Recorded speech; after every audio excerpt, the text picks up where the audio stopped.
Et on retrouve encore ça dans cette déclaration-là, c'est qu'il a toujours eu des fonctions qui font que paradoxalement, il ne parle pas forcément à qui on croit. C'est-à-dire Copé était pendant des années le porte-parole du gouvernement. Il s'adressait sur toutes les télés au gouvernement. Quelque part, il parlait au gouvernement. C'est-à-dire qu'il était porte-parole pour parler disait, aux Français, mais en fait, il ne parlait pas aux Français, il parlait au gouvernement. Exactement. Il parle par-dessus la tête des gens au gouvernement. Quand il est président du groupe UMP à l'Assemblée nationale, quelque part, quand il parle dans les grands médias, il parle à son camp. Il doit mobiliser en permanence les parlementaires pour en faire sa propre armée.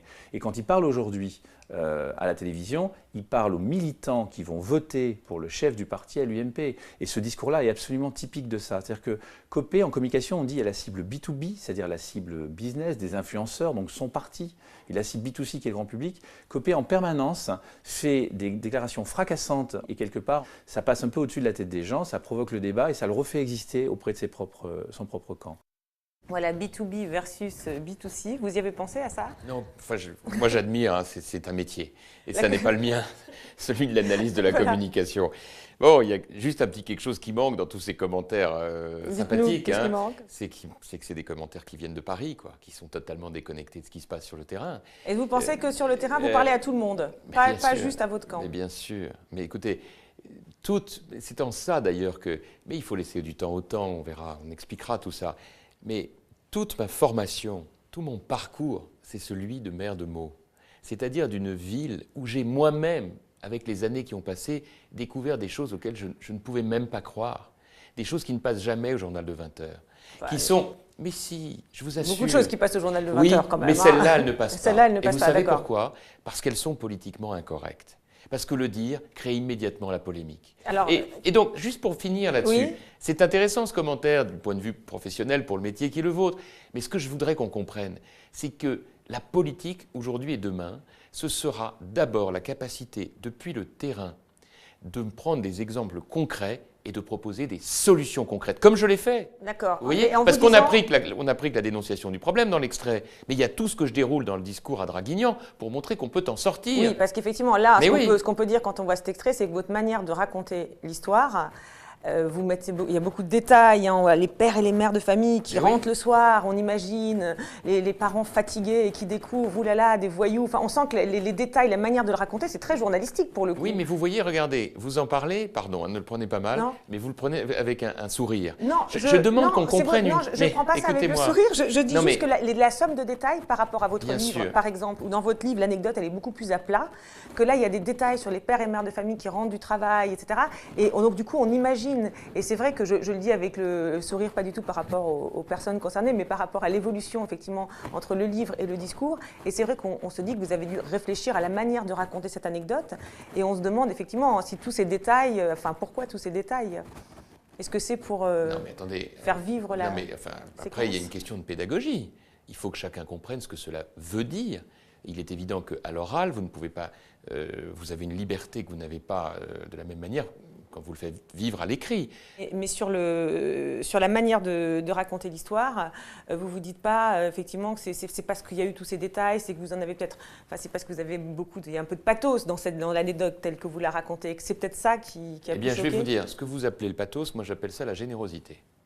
Je pense qu'il y a il y a vraiment quelque chose que chacun doit comprendre.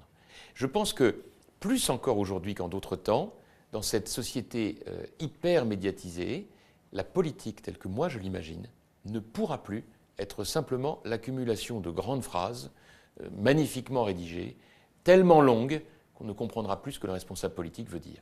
Je crois demain à l'exigence d'authenticité, de dire ce que l'on ressent à une condition, c'est qu'une fois qu'on a entendu et écouté, on propose des solutions concrètes. D'accord, les solutions, mais le registre, alors est-ce que vous appelez générosité, que l'on peut tenter d'appeler pathos en disant... Mais oui, parce que vous avez aussi Nicolas Sarkozy en 2007 d'ailleurs, aussi dans sa manière de raconter des anecdotes. Vous appelez pathos parce que je vois bien qu'il y a derrière le côté, là encore ne le prenez pas mal, péjoratif. Non, vous cherchez à susciter l'empathie, vous cherchez à faire vivre ces gens, à ce qu'on les imagine en train de souffrir. Écoutez, c'est pas le mot pathos qui résume ce que vous venez de dire. Le mot pathos, c'est en gros, eh bien, on va sur la souffrance. Non, ce qui compte pour moi, c'est que les gens qui sont dans l'épreuve sachent qu'ils sont entendus et respectés par rapport à ce qu'ils vivent et qu'on leur propose des solutions et des réponses. Et quand vous dites aujourd'hui, dans le monde médiatique tel qu'il est, on ne peut plus faire des grandes phrases, en fait, il faut parler comme ça, c'est une conclusion à laquelle vous êtes arrivé quand? C'est que je pense que les gens veulent du concret. Et qu'à partir du moment où, dans une même phrase, parce que vous ne voulez pas prendre de risque, vous dites une chose et son contraire, regardez la communication de François Hollande, elle est éclairante. Vous n'avez jamais une réponse claire chez François Hollande. Et ce tsunami dont parle Gilles Masson, le communicant, vous l'escomptiez en prononçant cette phrase que vous avez répétée à plusieurs fois, lors de plusieurs discours. Vous voulez pensez... savoir ce que j'en pense? Ouais. Je pense que le mot tsunami est terriblement parisien. Voilà. Oui. Terriblement parisien. D'accord. Un tsunami, c'est pas ça. Un tsunami, c'est des centaines de milliers de morts, à l'image de ce que nous avons hélas pu connaître de l'autre côté de la planète. Bon, c'est pas un tsunami. C'est simplement l'écho arrivé jusqu'à Paris qu'il est un homme politique qui va et qui régulièrement met les pieds dans le plat avec des solutions. Vous l'escomptiez que, alors cette révolte ou cette réaction ou ces critiques, vous doutiez que cette phrase provoquerait ça? Le problème est très simple. Il y a en France une organisation assez bien faite pour qu'un responsable de droite ne puisse jamais évoquer les sujets qui soient considérés comme politiquement incorrects à Paris. Regardez. Vous l'attendiez, vous l'escomptiez ou pas? Vous le saviez ou pas? Non. Ou ça vous a pris par surprise? Non, mais ça m'a fait sourire. Le racisme que j'évoque, le racisme anti-blanc que j'évoque, a été évoqué dans les mêmes termes par une ministre de gauche, Mme Belkacem. Ça n'a fait aucun problème. Mais dernière chose quand même, parce que vous dites la gauche et vous opposez effectivement les critiques. Il y a aussi des critiques à droite dans votre camp. Certains y ont vu la fameuse patte Buisson. Alors votre entourage a expliqué que Buisson n'était rien pour rien dans votre livre. Vrai, oui. Voilà, Patrick Buisson, donc conseiller très controversé de Nicolas Sarkozy. Il n'est pour rien dans le livre. Non mais pardon, juste une chose. Vous me dites dans mon propre camp. Non. Qui à l'UMP s'est exprimé contre les propos que j'ai tenus? Des gens qui sont aujourd'hui, pour des raisons conjoncturelles, engagés contre moi. C'est-à-dire aux côtés de François Fillon. Là-dessus, soyez très tranquilles. Au lendemain du 18 novembre, tout le monde va trouver que tout ce que je raconte, il faut absolument le redire, parce que c'est majeur pour la reconquête du cœur des Français. Travaille avec Jean-François Copé, ce qui est non, mais tout ça, c'est conjoncturel. Non, mais ce n'est pas le cas. Donc, ce n'est pas le cas. Mais pour autant, ce n'est pas le sujet. Vous n'avez pas remarqué qu'il y a des noms de codes dans la manière dont s'expriment les amis de François Fillon? Décodez-nous les codes, alors. C'est très simple, c'est très facile. Quand je m'exprime, c'est la droitisation. Quand il s'exprime, c'est un homme d'État. Voilà. Avec ça, vous avez le décryptage de la manière dont les amis de François Fillon s'expriment quand ils font campagne, soit pour lui, soit contre moi. Bon, on l'a un petit peu évoqué depuis le début de l'émission. Jean-François Copé, vous êtes plutôt du genre combattant. D'ailleurs, vous avez souvent dit que pendant la campagne, vous n'aviez pas hésité à trouver votre costume. Je crois que c'était votre expression pour défendre... Ce n'est pas moi qui l'ai dit, c'est Nicolas Sarkozy qui, très gentiment, un jour, m'a dit « L'avantage avec toi, c'est que tu ne crains jamais d'avoir un accroc à ton costume. Voilà. Et j'aimerais que vous soyez plus nombreux à être dans cette situation. » Voilà. Alors, on va revenir sur quelques moments où votre costume a été troué. Alors, d'abord, alors ça c'est toujours commenté par Gilles Masson, le communicant parisien, mais il n'est pas à Saint-Germain-des-Prés. Ça commence par un moment important, le fameux débat face à François Hollande pendant la campagne présidentielle. Et puis, il y a d'autres moments aussi qui sont commentés. Je vous fais regarder. Parce que je ne prends pas des décisions comme vous, enfin pas comme vous, parce que vous ne prenez pas de décision, mais comme Nicolas Sarkozy, c'est clair. Je ne vais pas les prendre à la légère. C'est dit un peu méchamment, mais c'est pas faux. Oui, non, mais c'est dit un peu méchamment, mais c'est pas faux. Non, très gentiment. Très gentiment. Mais alors, dans ce cas, pour rester dans l'idée, j'ai été dans votre position de chef de parti, mais on ne prend pas de décision. J'ai compris une chose.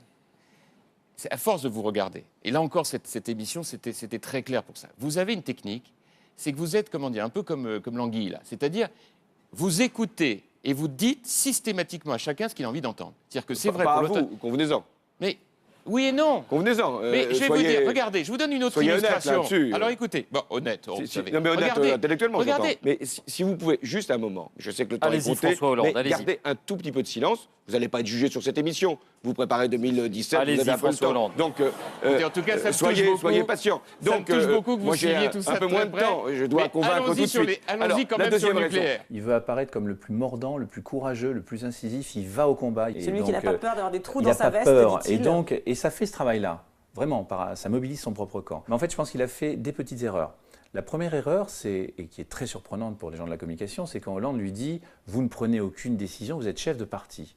Et là où il devrait immédiatement tacler Hollande en disant « Mais monsieur Hollande, vous nous avez toujours dit que quand Jospin était Premier ministre, toutes les décisions se prenaient avec vous », Donc, là, vous dites prenez le décision. contraire. Il vient juste de dire Hollande qu'il n'a pris aucune décision quand il était chef de parti, ce qui est juste dramatique par rapport au Parti socialiste. Le deuxième point, c'est sur soyez honnête. C'est-à-dire qu'on ne peut pas laisser dire dans un débat comme ça, soyez honnête au moins intellectuellement. C'est-à-dire que Hollande met d'un seul coup au milieu de la table, par exemple, le procès Takedine, Copé devrait réagir. Et le dernier point, c'est toujours 2017. C'est-à-dire que Hollande lui dit, vous n'êtes pas dans l'époque, là, vous n'êtes pas dans le sujet de cette élection, vous vous préparez 2017. Ça devient presque un sujet humoristique. Or, ça ne doit surtout pas être un sujet pendant un débat pour les présidentielles. Parce qu'on est sur la présidentielle de 2012, un point. Mais là, qu'est-ce qu'il peut faire quand on dit 2017 ? Il ne considère pas, il zappe. Donc il y a Copé débatteur face à des politiques du camp d'en face. Puis alors, paradoxalement, et d'une manière assez surprenante, il y a aussi parfois Copé débatteur face à des journalistes dans un exercice assez atypique, mais qui se reproduit assez souvent. Je vais vous montrer 2 petits extraits où là aussi on a droit à un match de boxe. Là, il s'agit d'un débat qui est initié par l'UMP, qui porte sur la laïcité, qui a d'ailleurs toujours porté sur la laïcité. C'était pas l'intitulé du départ. Hein. Si, enfin... Ah ben non, je peux reprendre une déclaration de vous-même. D'ailleurs, je souhaite poser un certain nombre de problèmes de fond sur l'exercice des cultes religieux, singulièrement le culte musulman et sa compatibilité avec les lois laïques de la République. Donc c'est quand même Alors, sur l'islam. Je peux peut-être vous en dire un peu plus. Ça a changé peut-être. Mais vous avez le droit de me poser les questions de manière aimable, vous savez. Je vous trouve extrêmement comminatoire alors qu'on se parle gentiment, c'est le matin, on a une journée de travail, tout va bien se passer. Très, très gentil. Alors tout va bien. L'Express, hier, l'hebdomadaire, parle d'une enquête de police qui a été menée sur la journaliste compagne de François Hollande. Ce sont des policiers des renseignements qui auraient reçu l'ordre de faire des recherches sur elle. Est-ce que si cela était confirmé, cela vous choquerait ? Pardon, je ne veux pas vous gâcher là encore la matinée, mais après tout, on a chacun nos engagements et je respecte tout à fait le vôtre.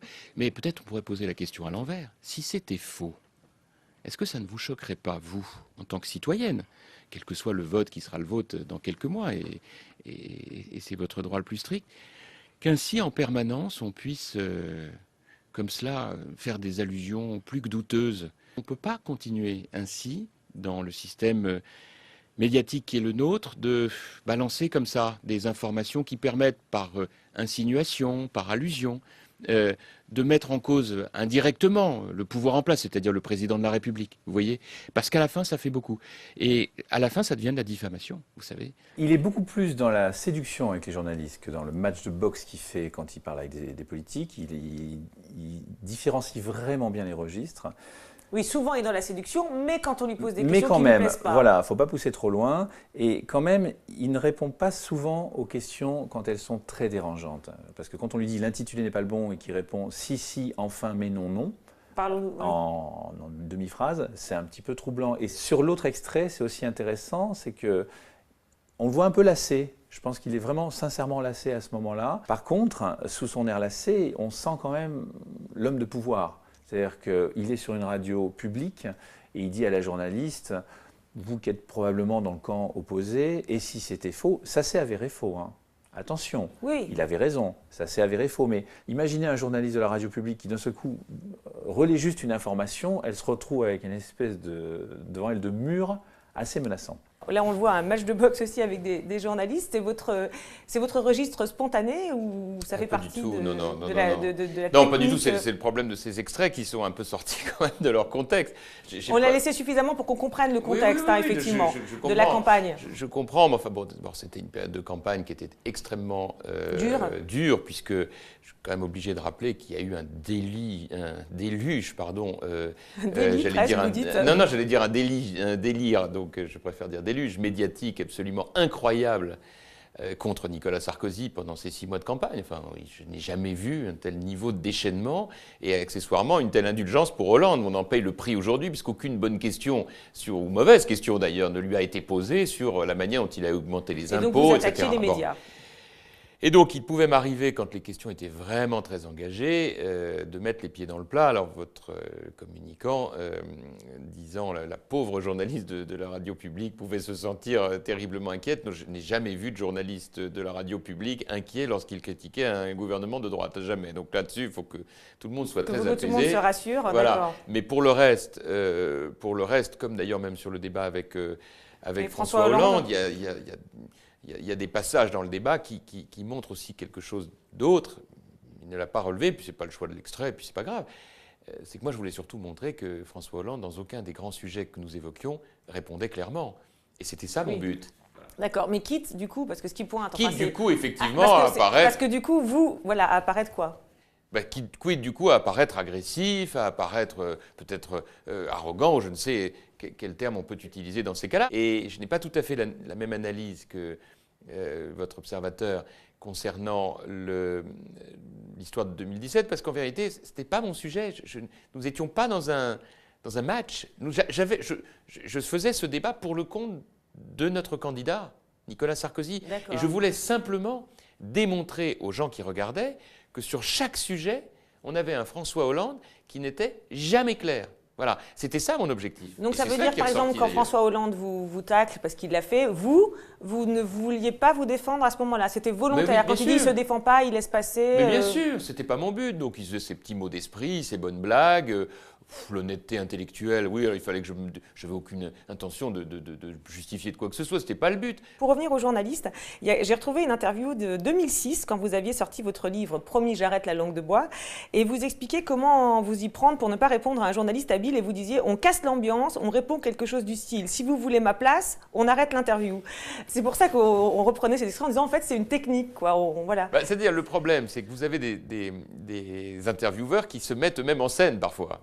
Oui, c'est ce que vous dites d'ailleurs. L'intervieweur ne doit pas se mettre en scène. Voilà. C'était la ligne d'après. Voilà. Et vous avez des intervieweurs qui se mettent en scène eux-mêmes. Voilà. Et qui, en réalité, théâtralisent leur propre interview. C'est-à-dire qu'ils ne sont pas là pour faire sortir de l'homme ou de la femme politique ce qu'il a envie de dire, mais d'être dans un match. Bon. Alors, c'est vrai que quand ça dépasse le cadre qui pourrait être celui d'un entretien de questions-réponses, il peut arriver qu'on propose à ce moment-là aux journalistes de prendre sa place. Voilà. Quand même, les médias, ils ont beaucoup de défauts. Ils sont parisiens, ils sont à Saint-Germain, ils veulent vous faire dire ce que vous ne voulez pas. Et pour tout vous dire, je le regrette un peu, parce que c'est un métier qui est magnifique et qui demanderait sans doute que certains n'hésitent pas à creuser un peu plus les questions. Moi, je regrette que certains de vos confrères, je vous le dis d'autant plus que vous faites partie des gens qui creusaient beaucoup les choses, je le vois dans vos émissions, je regrette un peu que certains journalistes ne creusent pas un peu plus les questions, aient peur de la réaction de leur rédaction au motif qu'ils vont aller un peu plus loin dans tel ou tel sujet. C'est quoi creuser les questions, par exemple? On parlait tout à l'heure des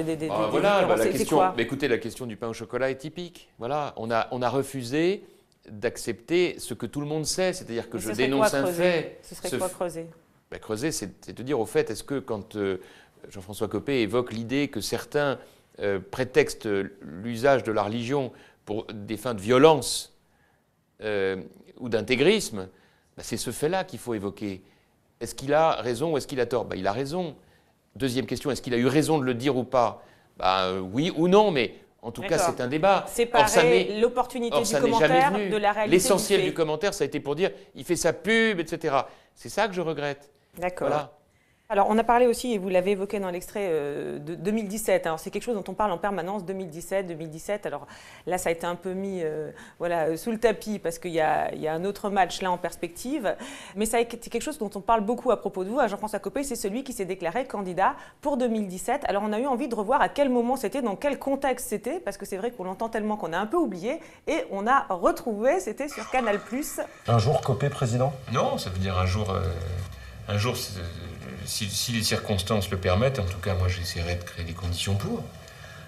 C'est effectivement d'être en situation d'être candidat, mais c'est dans très longtemps. Hein. Vous aurez le temps de revenir me voir. 2012? Par exemple, non. Pour prendre cet exemple, non. Je ne pense pas que ce soit la bonne date. 5 ans après? Je pense en tout cas pas avant, en tout cas. Mais non, avant, ça n'a pas beaucoup de sens. Voilà, donc on le voit, en fait, c'était dans le contexte d'un reportage. On a presque l'impression que ça vous échappe. Et quand on revoit ça, la question qu'on se pose, c'est est-ce qu'effectivement ça vous échappe ou est-ce que c'était complètement prémédité de dire ça en 2007, à un moment où vos relations ne sont pas au top, si ma mémoire est bonne, avec Nicolas Sarkozy? Vous avez parfaitement raison. C'est un moment qui était très très difficile pour moi, puisque c'était l'époque où Nicolas Sarkozy avait décidé de me donner une grande leçon. Il me reprochait beaucoup d'avoir été fidèle à Jacques Chirac jusqu'au bout, et à Dominique de Villepin. Et moi, j'ai toujours considéré que ma mission de ministre du Budget et de porte-parole du gouvernement commandait que là où d'autres partaient bien vite pour rejoindre Nicolas Sarkozy, j'accomplisse ma mission jusqu'au jour où je devais l'accomplir. Tout en sachant pertinemment qu'il aurait sans doute mieux valu, pour mon parcours personnel, aller plus vite le rejoindre. Il me l'a fait comprendre et même payer en me sortant du gouvernement lorsqu'il a été élu président de la République. Et c'est une période où ses amis voulaient m'enfoncer encore plus et me critiquaient énormément sur tout ce que je pouvais faire dans mes nouvelles fonctions de président de notre majorité à l'Assemblée. Et j'ai voulu simplement leur signifier que la vie était longue, que mon engagement dépassait les contingences immédiates et que j'avais choisi de consacrer ma vie au service de mon pays et que voilà, cela passait un jour, si les Français le voulaient, par le fait d'aspirer à un jour le diriger, si bien sûr, je le répète, les circonstances le permettent et les Français le souhaitent. D'accord, donc en fait c'était quelque chose de complètement prémédité. Voilà, parce que c'est vrai quand on voit l'image, on a l'impression que c'est un peu... Oui, bien sûr, mais parce que ça s'est trouvé là, ça aurait pu être une autre d'accord, occasion. vous aviez décidé de le dire et puis l'occasion s'est présentée, et voilà. Et puis on m'a posé la question, je n'avais pas l'intention de mentir, je trouve qu'il n'y a pas pire que celui qui vous dit qu'il n'est pas du tout ambitieux, qu'il n'a aucune idée de ce qu'il veut faire pour son pays, alors qu'on sait qu'il y pense, voilà. Bon, en tout cas, cette phrase, on l'a vu, on l'a déjà évoquée, donc revient régulièrement. Alors vous assumez, vous dites, c'est vrai que c'est assez rare de parler aussi clairement, aussi ouvertement, enfin même si Nicolas Sarkozy l'avait fait, mais aussi ouvertement de son ambition en politique. Alors dans votre livre que j'ai lu attentivement, vous dites que votre femme est psychologue et que du coup vous vous intéressez à la psychologie. Eh bien ça tombe bien parce que nous on a un psychanalyste qui s'intéresse beaucoup aussi au discours politique, qui commande quelques phrases sur ces questions de l'ambition. Ça commence par un extrait où on vous reparle encore de 2017. Et si je l'ai fait, c'était évidemment en connaissance de cause, avec une idée simple, c'est que c'est le rendez-vous d'une vie. Et que je crois que ça commande d'en parler tôt pour essayer d'imaginer avec les Français comment on veut construire la France de demain. J'entendais dans le reportage, on disait bah, oui, il est très pressé. Là, vous voyez, pour le coup, c'est pas très pressé, au contraire. Bah, pressé de le dire. Ah, pressé de le dire, mais en tout cas, c'est s'inscrire dans une durée.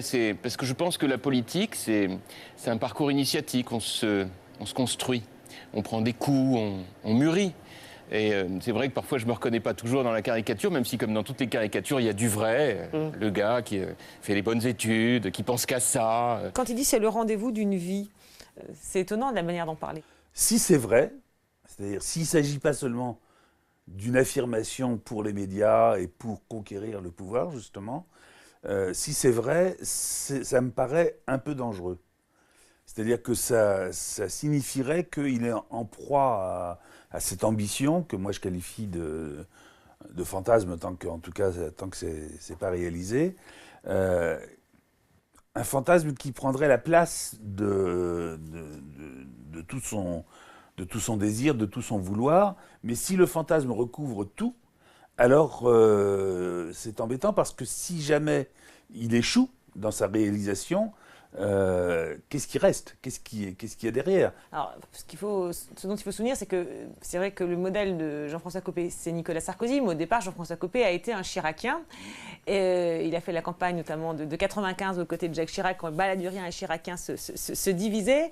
Et il a d'ailleurs souvent une manière de parler de la cruauté de la vie politique qui semble assez transparente. Je voulais vous montrer à travers l'extrait d'un documentaire, Les Fauves. Sarkozy fait le chien de garde pour Balladur, menace les récalcitrants qui ne veulent pas rejoindre son mentor. Le porte-parole devient porte-flingue. On passe du bluff au charme, du charme à la menace, de la menace au charme, du charme au bluff. On a tout eu.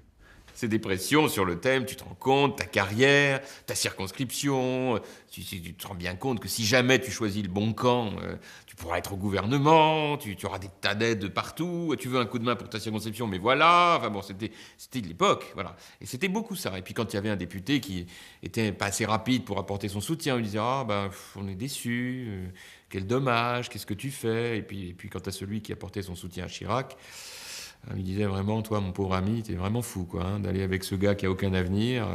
Ce qui est vrai, c'est que moi, ce qui m'avait beaucoup frappé et indigné, mais encore une fois, je débutais dans le métier, c'est cette succession par rafale de députés et de ministres qui, de manière très méthodiquement organisée par Nicolas Sarkozy à l'époque, annonçait le ralliement à Balladur. Oui, je débutais dans le métier, il dit ça avec un petit sourire. Sa manière de raconter les coulisses, d'ailleurs, elle contraste avec celle de François Baroin. On a presque l'impression que ça l'amuse, ou qu'il a fait sienne les mœurs de la politique. Oui, je pense que c'est plutôt ça. C'est qu'il a compris qu'il ne pouvait pas se mettre en dehors du code. Et qu'il valait mieux en jouer cyniquement plutôt que de jouer les vierges effarouchées. Donc en ce sens-là, il est extrêmement réaliste, pragmatique. Mais en même temps, si on y réfléchit autrement que politiquement, je ferai l'hypothèse que tous ces hommes politiques qui nous disent, et il en fait partie, que les coups reçus, finalement, n'ont fait que les égratigner. Pourquoi est-ce qu'on les croirait ? Pourquoi est-ce qu'on ne se dirait pas que, finalement, c'est traumatique ? Et que, quand on a été traumatisé par quelqu'un, soit on s'en fait un allié, en espérant bien qu'un jour, on lui rendra les coups qu'il a donnés, soit on s'identifie à lui et on donne à d'autres les coups qu'on a reçus. Je pense que le blindage, il est superficiel et que la vie politique se double d'une vie psychologique. Bien souvent, on en a la révélation que très très longtemps après, mais il n'empêche que sur le moment, elle est sûrement très très active. Vous y avez déjà pensé à ça, que le blindage, il est superficiel, non. Quand vous évoquez tout ça? Pas du tout. Non, le blindage, bien sûr qu'il est totalement superficiel. Il n'y a pas de blindage. Là-dessus, je crois qu'il faut que les choses soient très claires. On ne peut pas être imperméable aux coups que l'on prend. Bien sûr que c'est souvent, alors peut-être pas des traumatismes, mais en tout cas des blessures. La seule chose, c'est de savoir comment on se reconstruit après. Et là, j'ai envie de dire que tout dépend aussi de l'éducation que l'on a reçue, des valeurs que l'on a, de la manière dont on s'est construit auparavant. Moi, j'ai là-dessus puisé de messages de mes parents une très grande force, parce que l'histoire de ma famille, c'est une famille qui a vécu les tragédies du XXe siècle, la guerre de 40 ou la guerre d'Algérie, oui, avec un père qui a été sauvé d'une rafle en 1943 à Aubusson par des justes, qui a donc passé l'essentiel de sa vie à avoir en tête à la fois qu'il a échappé à la mort, au pire, à la déportation, et qu'en même temps il y a échappé parce qu'une famille française a sauvé au péril de sa vie une autre famille française. Et du côté de ma mère, rapatriée d'Algérie, dont la famille a été ruinée et qui a dû tout recommencer à zéro, cette idée qu'il faut toujours repartir, qu'il faut toujours être positif. Donc dans l'analyse qui est faite par votre spécialiste, je ferai deux remarques. La première, c'est que lorsque je dis que c'est le projet d'une vie, ça ne signifie pas que je n'ai rien d'autre dans la vie. J'ai 1000 choses dans la vie. Ma famille, mes enfants, la musique, ce que j'aime. Mais pour autant, je construis quelque chose qui correspond à une flamme que j'ai en moi et qui m'amène naturellement à réfléchir à comment servir ce pays auquel je dois tant. Et je pense que c'est quelque chose qu'on doit respecter. Alors ensuite, le deuxième point qui est de dire, alors il a pris des coups, il n'est pas blindé. Mais personne n'est blindé. La question est, c'est une fois qu'on a pris ses coups et ses blessures, c'est la manière dont on en guérit. Il y a la manière qui consiste à dire, je n'en guérirai jamais, je me vengerai. Oui, c'est ce qu'il dit, la première option. Voilà, ça n'est pas mon option. Je ne vais pas vous dire que je vais ouvrir grand mes bras à celui qui m'a donné 10 couteaux dans le dos. Mais en revanche, comprendre qu'il y a derrière tout cela parfois quelque chose qui est moins personnel qu'on ne le pense. Plus professionnel, comme disent les Anglais. C'est les circonstances qui font qu'on vous donne des coups. Voilà. M'amène à, non pas être indulgent, mais à être lucide. Lorsque je vois tel ou tel de ceux avec lesquels j'ai des relations extrêmement amicales depuis des années, et qui aujourd'hui, pour des raisons de circonstances, ont regardé les sondages et se disent « Ah non, ça on ne va pas avec Copé, parce que... Non. » Puis on a le même âge, et puis...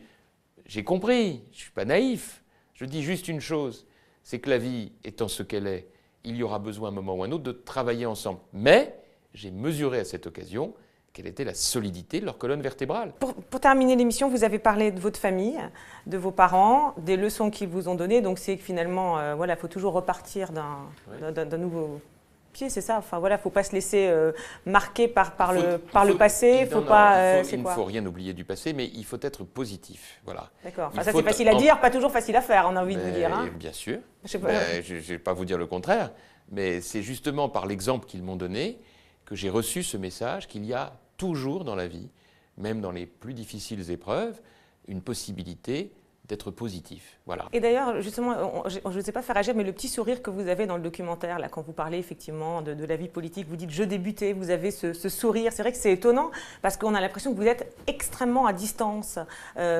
C'est dû à quoi? Parce que... C'est rare les hommes politiques qui racontent comme ça les pires horreurs de la vie politique, on peut dire, avec ce sourire comme ça. Oui, parce que je suis devenu philosophe. Qu'est-ce que vous voulez que je vous dise? C'est pas ma manière de faire. Moi, je suis quelqu'un qui a toujours beaucoup de mal avec la trahison. Voilà, je ne vais pas vous mentir. Je ne sais pas faire ça. Donc le sourire, il veut dire quoi, le sourire? Il veut dire quoi? Le sourire, c'est un sourire d'autodérision, parce que c'est pour dire je reste un peu naïf. Je l'étais à l'époque, je le suis encore aujourd'hui. Ah, quand vous dites je débutais avec ce sourire, en fait, vous voulez dire que vous êtes toujours naïf? Il m'arrive de l'être encore, oui, je vous l'avoue. Ah bon, et quand alors? Dites-nous juste quand. À des moments où là, par exemple, durant la période que je vis, où je crois avoir encore progressé en connaissance de la nature humaine, et où il me paraissait évident qu'un certain nombre de gens, du fait du lien que j'avais construit avec eux, de fidélité, de solidité, m'amèneraient naturellement à les avoir à mes côtés, et que je les ai vus en cohorte ne pas me soutenir. Et c'est pour lequel que ça vous a le plus blessé? Oh, j'en parlerai quand je serai beaucoup plus vieux. Donc vos parents, on en parlait, vous en parlez, mais en fait, vous n'en parlez pas tant que ça. Vous l'avez dit de votre famille, hein, c'est souvent un peu, de manière un peu impressionniste. Il paraît que vous êtes très pudique. Alors on va revenir sur un dernier extrait, un moment où vous l'évoquez, un petit peu comme vous venez de le faire, commenté pour terminer par Frédéric Dumoulin. Français sauvés par d'autres Français. Quand mon grand-père, sa femme et ses 2 enfants ont été cachés et protégés par une famille de tapissiers d'Aubusson, alors que des soldats SS étaient à leur recherche un jour de novembre 1943. Français sauvés par des justes, qui, comme des milliers de résistants et de maquisards, ont pris le visage de la France en restant fidèles à son honneur. Alors ça rappelle un peu le français de s'en mêler de Nicolas Sarkozy en 2007. C'est encore un point commun avec Nicolas Sarkozy, ça. Parce que justement, et c'est Jean-François Copé n'en parlait pas très souvent jusque... De quoi? De sa famille, de ses origines? Sa famille, oui. Il a certainement pensé pendant longtemps qu'en fait, être issu d'une famille juive lui barrerait peut-être un jour la porte de l'Élysée, à tort ou à raison d'ailleurs. Mais l'élection de Nicolas Sarkozy, qui a lui-même des ascendants juifs, il s'est dit, ça l'a un peu débloqué là-dessus. Il s'est dit, moi aussi, je peux en parler librement, etc. Et puis, il y a aussi le fait qu'il est quand même plutôt assez pudique, et il ne parlait pas facilement de tout ça. Et vous pensez qu'il se fait violence, là, du coup, pour dire ça? Enfin, vous avez l'impression, vous qui le connaissez bien, qu'il se fait violence, ou que, bon, ça va... Je ne pense pas que ce soit le passage où il est le plus à l'aise, en fait, parce qu'il lit pas mal ses notes, en fait, à ce moment-là. Et il est quand même assez... c'est pas quelqu'un qui se livre facilement. Donc il a plus un point commun là-dessus avec François Fillon qu'avec Nicolas Sarkozy. D'accord, donc référence à Nicolas Sarkozy, mais pas si facile que ça pour lui. Ouais, et alors ce qui est intéressant quand même, c'est que vous dites, bon, il évoque ses origines juives, mais là il ne dit pas le mot juif, il dit juste sauvé par des justes. Oui, c'est vrai. Il se dit peut-être qu'il y a un électorat de droite, très très à droite, qui n'est peut-être pas prêt non plus à avoir face à lui un candidat juif. Hein. C'est pas à exclure. Ça, je n'en ai jamais parlé, donc je peux pas l'affirmer, mais je pense que ça doit jouer dans sa démarche. C'est vrai que ça joue dans votre démarche, parce que c'est vrai que c'est son avis. Oui, non, en fait non, parce que là, par exemple, dans le livre, je parle beaucoup de ça, et j'évoque mes origines juives. Je dis par ailleurs que je ne suis pas religieux, ce qui est vrai, puisque j'ai été élevé dans une éducation extrêmement laïque. Je n'ai pas eu d'éducation religieuse parce que j'appartiens à une génération qui avait été extrêmement traumatisée par ce qui s'était passé pendant la guerre. Et quand il dit effectivement que vous lisez vos notes, c'est le moment du discours où vous n'êtes pas le plus à l'aise, c'est vrai, vous vous êtes fait violence pour en parler en vous disant il faut en parler, ou ça correspond à une envie? Non, pas du tout, mais c'est un moment où je suis en fait assez ému. D'accord, donc c'est pour ça, vous vous raccrochez à vos notes parce que vous êtes ému. Pourquoi? Parce que c'est d'évoquer cette histoire, ça vous... Non, c'est parce que mes parents sont à 3 rangs devant moi. Ah, d'accord. Ce discours, si vous voulez, il est un peu particulier. C'est la première fois de ma vie que je fais un discours dans lequel j'annonce, c'est quand même une décision importante, que je suis candidat à la tête de ma famille politique. Oui, il faut quand même rappeler effectivement le contexte de ce discours qui n'est pas une émission de télé parmi d'autres. C'est effectivement cet été votre déclaration de candidature. Oui, et donc c'est un moment quand même très important, très solennel, où je dis des choses très personnelles. Voilà. Et vous pensez que c'est important dans ces moments-là de parler de soi? Vous vous êtes posé la question de vous dire jusqu'où je parle de moi? Si vous êtes, voilà, puisque vous n'aimez pas, et vous l'avez redit, raconter des choses personnelles, parler de vous. Vous pensez qu'il y a jusqu'où il faut aller? Vous vous êtes posé la question sur le choix de certains mots, par exemple, comme il l'évoque? Non, enfin non, pas vraiment. Non, parce qu'à un autre moment du discours, je parle du fait que mon grand-père fuyait l'antisémitisme. Donc non, enfin je... Ah d'accord. Donc c'est une surinterprétation que dire que voilà, vous vous êtes dit... Bah là, en l'occurrence, oui. D'accord. Oui. Et est-ce que Nicolas Sarkozy, est-ce qu'effectivement le fait que Nicolas Sarkozy parle de tout ça, enfin il parle de ses origines en 2007, c'est vrai que ça fait un peu penser à ses discours de 2007, ça vous a inspiré, ça vous a entre guillemets débloqué là-dessus, on peut dire? Je crois pas, non, en fait. Je l'ai souvent entendu dire, mais... Mais oui, justement, c'est vrai qu'on l'entend énormément. Non, je crois pas. Je crois que c'est le cheminement personnel que chacun fait.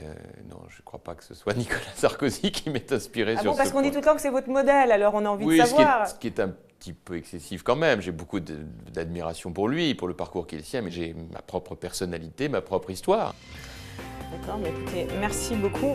Vous n'aimez pas parler de vous, j'espère que ça n'a pas été trop dur quand même d'évoquer ces moments, ça allait, c'est pas trop... Non, écoutez, ça fait partie aussi de la vie que de raconter ces choses-là dès lors que l'on veut aussi se montrer tel que l'on est aux Français, voilà. D'accord, merci beaucoup. On procède actuellement à d'importants travaux à Tignes, où 2 barrages et 2 usines en cours de construction assureront à plein rendement une production de 1 milliard de kilowattheures. 60 ans après, à l'heure où les 3/4 de l'énergie sont nucléaires, que faut-il penser de ces monstres de béton? Fallait-il sacrifier des habitants?